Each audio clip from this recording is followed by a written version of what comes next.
Good morning, traders. Welcome to StockCast. My name is Todd Derby, along with my co-host and business partner, James Mason, where our goal every day is to bring you some ideas and insights to your daily trading activities. Good morning, James. How are you? Todd, good morning. I'm doing all right. All right. So, let's just go and get into it. Let's talk about the overall market because it did break above a range that I said would be critical. So hold on, let me share my screen. All right, here's the S&P 500. So, we've been talking about this drop over the last few weeks and then wanting to see if this was going to be a bullish reversal.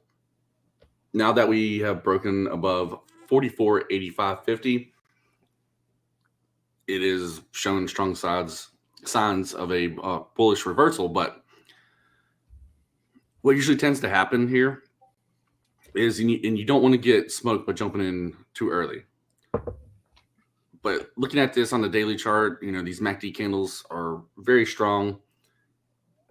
And when you have such a steep downtrend and then a V-shaped recovery what usually tends to happen is, while it is showing those signs of that reversal, it usually does pull back somewhat, consolidates on support, and then that secondary run is the true full-blown reversal. So if you are trying to go long here and swing in something, me personally, I would just keep a smaller position just in case if there was a pullback. There are still a lot of bearish macro events in the market, and they're not going away. They're literally just being covered up. Never mind. You're saying it was covered up by the government? Oh. There's not enough time in our show to talk. Yeah. I'll bypass that conversation. But anyways, guys, yeah. The bearish macro events, they're still there. They're not going away until they're resolved.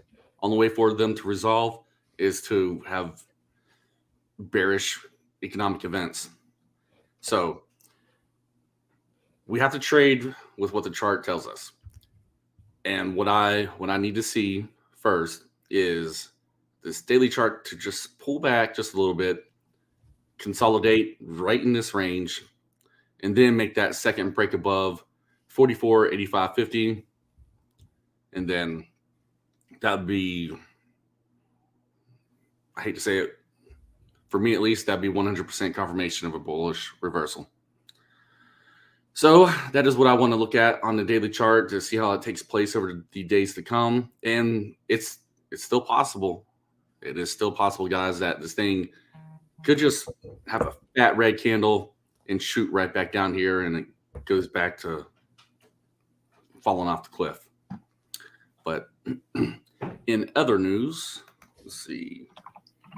A couple tickers we talked about yesterday are having a little push this morning. They're not on the high end of my scanner, but they're breaking through some numbers that we talked about.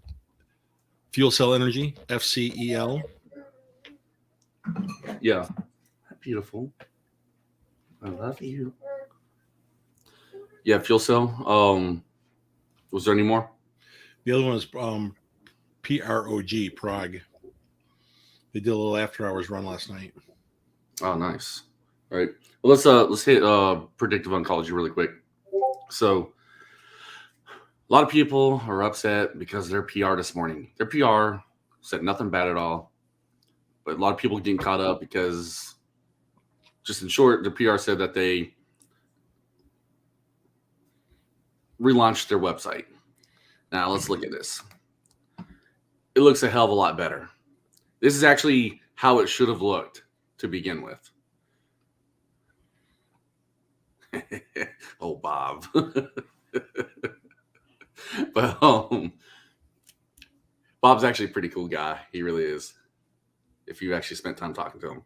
But anyways, this is how their website should have looked to begin with.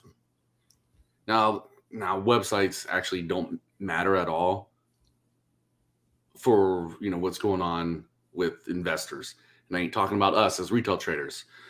I'm talking about real firms, real licensed investors on Wall Street. Websites don't matter with them. But this is to give retail traders more so of a better understanding in a more organized fashion on what's going on. Good. I was going to say, if we were to pull 5 people from our membership or who listen to this show daily, just out of a blind hat, and we said, okay, we want to dig into predictive oncology, and they're getting ready to announce a big news. What would you guys want to see done before they announce this big news? I guarantee you they would, one of the things on the list would be update the website. Exactly. It's like when you're going to throw a party at your house, you clean your house up. You don't have your dirty underwear laying on the floor and then you invite people over. Yeah. These are, again, little steps. And we don't know all the steps in every step of their plan. But when we see this unroll, and this is like the 3rd or 4th time, we go, well, this makes sense. They got their board members announced. They got their board members' pictures on the website. They have their staff. They've cleaned this up. We are getting closer. Whether you believe it or not, is up to you and what you do with your position. But I believe it's happening. And if you guys, it's like I tweeted out this morning. If you guys just feel the need to trade just for the sake of trading, just so you can have the feeling of clicking buttons and moving real money, that's a gambling addiction. That is a gambling addiction. No lie. Like, it ain't about trading for y'all. It's about gambling. And I've had a couple private messages talking about opportunity costs. There is no opportunity cost in the stock market. Everybody talking about, well, I could have been in this trade and made money. Were you in those trades before you got in deep into predictive oncology making money? Huh? No. Exactly.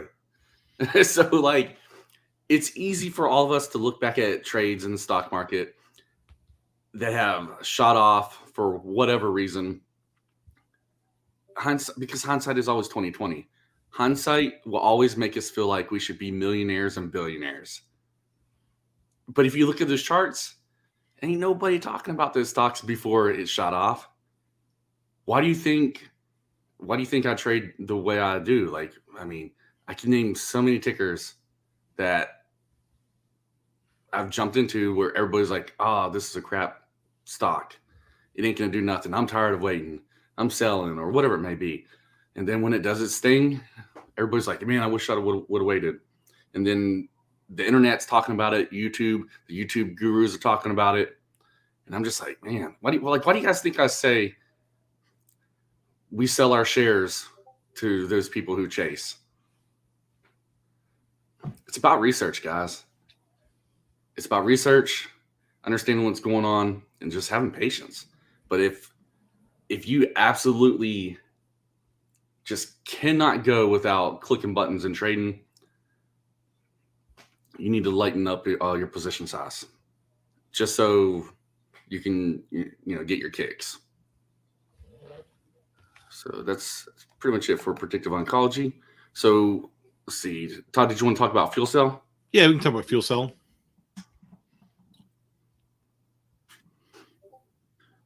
All right, ticker FCEL. Let's actually start off on the daily chart. So for fuel cell, we can see, this massive run up here and then strong sell off. Now we had this long period of consolidation, which is good. And we're now just breaking out of that. But in my opinion, be careful with this one. I mean, while this is a decent setup, we honestly need to see some like true catalysts for why this thing is going to move up or why it should move up. They have 322.5 million shares outstanding, which for a company of their size, that's not bad. So short interest, 52.8 million shares short, 17% of the float. And let's see. So yesterday, after hours, they released a decent amount of Form 4s. I haven't looked into those yet. But with fuel cell, I haven't kept up with what they have going on within their company. So I truly don't know. I'm going to have, not that I'm going to, but I was just going to say that I'm going to have to do some research on this. I'm actually not going to do any research on this. Just because I don't really care about the company. But from a technical analysis perspective, I do like how it consolidated over this period of time, but I would personally like to see this thing cool off.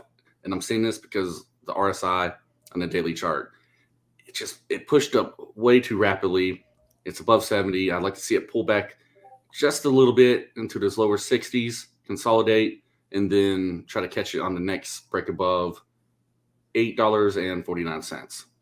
Now, if this thing does shoot up and ends up doing whatever it's going to do, then that's going to throw that plan out of the water. So for me personally, this will be one that I'll need to come back and look at it later for a technical play. So let's talk about PROG. So for ticker PROG, I threw out a couple warnings. There are some groups that were wanting to sit heavy on this thing in those lower twos and trying to break it down below 2 the other day or past few days and crush it. Now, yesterday I didn't see them even talking about it. But clearly yesterday they would have got destroyed if they were shorting. So I'm going to keep spying on those groups just to see. I'm not even in this trade. I just been seeing a lot of people talking about it. And once I kind of started realizing that there was a lot of people talking about it, there was a lot of interest. I do remember, seeing this bearish group talking about shorting it.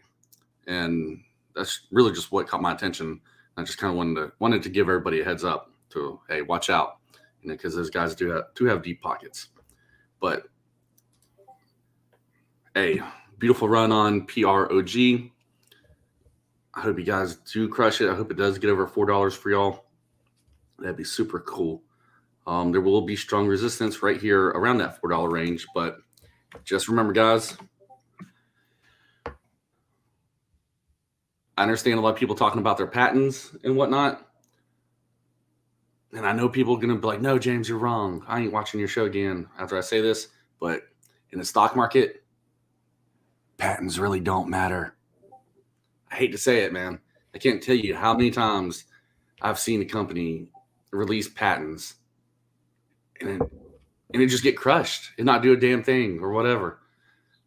Patents don't matter. What matters is what they do with the patent. You know, what are they putting into play? What do they physically create? That's the only thing that matters. So,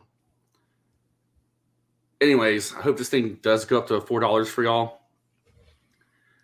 A lot of people are trying to hold this thing to the moon. It's not going to the moon, guys. There's no short squeeze that's going to happen here. At least not yet. The short interest is not that crazy for this. Again, at least not yet. I don't know what it's going to do in the future. If it gets a parabolical run, it'll get some interest. Yeah, lots of it. All right, Todd, that's all I have for today. Do you have anything else? No, good. We're about just shy over 5 minutes at the start of the market. Have a good day, good trading, safe trading. We'll catch you tomorrow. All right, everybody. So trade safe, trade smart, and we will see y'all in the next one.